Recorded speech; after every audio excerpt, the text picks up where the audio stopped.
नमस्कार मित्रांनो. TCSने विचारलेले खूप महत्त्वाचे प्रश्न आहेत मित्रांनो हे.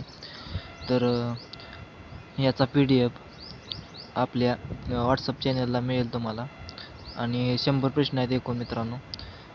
हे अतिसंभाव्य म्हणजे 80 ते 90% विचारले जाणारे प्रश्न आहेत मित्रांनो. आपल्या शिपाई, हमाल किंवा स्टेनोग्राफर या पदासाठी विचारले गेलेले सगळ्यात महत्त्वाचे प्रश्न आज आपण पाहणार आहोत. तर चला सुरुवात करूया. प्रश्न क्रमांक 1. सर्वोच्च न्यायालयाच्या पहिल्या महिला न्यायाधीश कोण आहेत? सगळ्यात इम्पॉर्टंट क्वेश्चन आहे मित्रांनो हा. तर तुम्हाला माहितीच पाहिजे. तर याचं उत्तर आहे सी. न्यायाधीश फातिमा बीवी याचं उत्तर आहे. प्रश्न क्रमांक 2. खालीलपैकी कोण आंतरराष्ट्रीय न्यायालयामध्ये नियुक्त केलेले पहिले भारतीय न्यायाधीश आहेत? तर पहिले भारतीय न्यायाधीश आहेत डॉक्टर नागेंद्र सिंग हे याचं उत्तर आहे मित्रांनो. प्रश्न क्रमांक 3 बघूया. कोणत्या वर्षी मुंबई उच्च न्यायालयाच्या नागपूर खंडपीठाची स्थापना झाली? तर याचं उत्तर आहे मित्रांनो 1940 साली. 1939 साली नाही, 1940 साली. प्रश्न क्रमांक 4.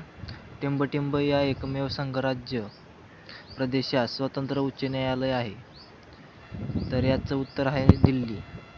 नवी दिल्ली सुद्धा नाही. या नवी दिल्ली आलं तर त्यात नवी दिल्ली ते नाही उत्तर.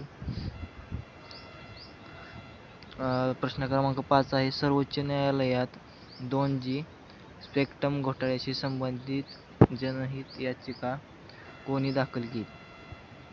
तर याचं उत्तर आहे सुब्रमण्यम स्वामी यांनी दाखल केलेली आहे ती. प्रश्न क्रमांक 6 पाहूयात.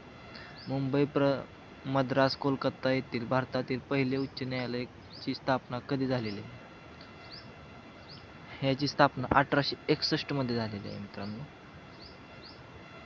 प्रश्न क्रमांक 7 आहे. आसाराम बापू यांना कोणत्या न्यायालयाने शिक्षा सुनावलेली होती? या सगळ्यात म्हणजे असे प्रश्न जास्त करून विचारले जातात मित्रांनो परीक्षेमध्ये. तर याचं उत्तर आहे गांधीनगर या न्यायालयाने यांना शिक्षा सुनावलेली होती आसाराम बापू यांना. प्रश्न क्रमांक 8 आहे. उच्च न्यायालयाच्या न्यायाधीशाची राजीनामा द्यायचा असल्यास त्यांना तो कोणाकडे सादर करावा लागतो?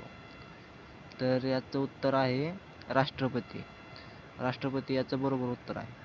पंतप्रधान याचं चुकीचं उत्तर आहे. प्रश्न क्रमांक 9 आहे. केंद्र शासन व राज्य शासनाच्या वतीने सुरू करण्यात आलेल्या राज्यातील पहिले ग्राम न्यायालय कुठे आहे? तर याचं उत्तर आहे मित्रांनो राळेगणसिद्धी हे पहिलं न्यायालय उभारण्यात आलेलं आहे ग्राम न्यायालय. प्रश्न क्रमांक 10 आहे. बांगलादेशमध्ये उच्च न्यायालयाने दिलेल्या निर्णयानुसार बांगलादेशाचे राष्ट्रपिता कोण आहेत? बांगलादेशाचे राष्ट्रपिता कोण आहेत मित्रांनो? शेख मुजीब उर रहमान हे ते बांगलादेशाचे राष्ट्रपिता आहेत.